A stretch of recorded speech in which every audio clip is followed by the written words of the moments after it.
The renewal levy is a 1% renewal on income tax. That was passed 12 years ago, and we're just simply seeking a renewal of that existing fund. It is essential. We are, as this community is, suffering greatly from the economic downturn.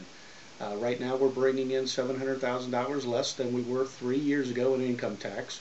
The state has just cut us $953,000 over the next 2 years in the new state budget. We're also looking at somewhere between $400,000 and $600,000 less in property tax collections because of changes, new valuations, and some appeals going on in the courts. We know that even with this renewal, we're still going to have to continue to tighten our belts and do more cuts.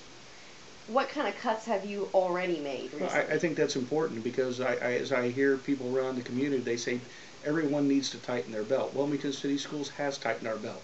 We've cut 36 positions. We've cut $3 million out of the budget over the last 3 years. And as I said, even with this, we're going to have to continue to cut. Our administrative costs now are the lowest in Clinton County per student and over $3,000 lower than the state average. We're doing the things we need to do. We're not asking for more money. All we're asking is that we don't get devastated. We're already very close to state control and state fiscal watch.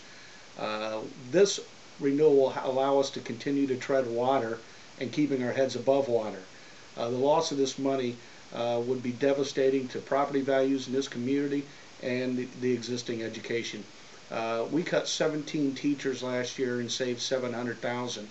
Cutting $3.4 million out of the budget, I don't know how we would even go about doing that. It would be very, very difficult other than simply cutting everything that is not state required and mandated. What specific programs will we be talking about? I think more likely it's what programs wouldn't be. You know, when you're making these kind of cuts, 82% of all of our costs are people. We're a people business.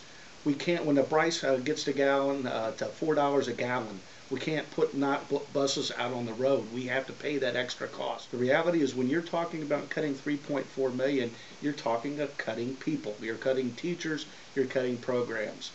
I'm always told, be careful that you don't threaten. I'm not trying to threaten. That's what we have to do. We're not allowed as a school to borrow money. We simply have to live within our means, and the loss of that money would devastate the school district. This is existing revenue. This is not asking for a penny more than what we've been getting.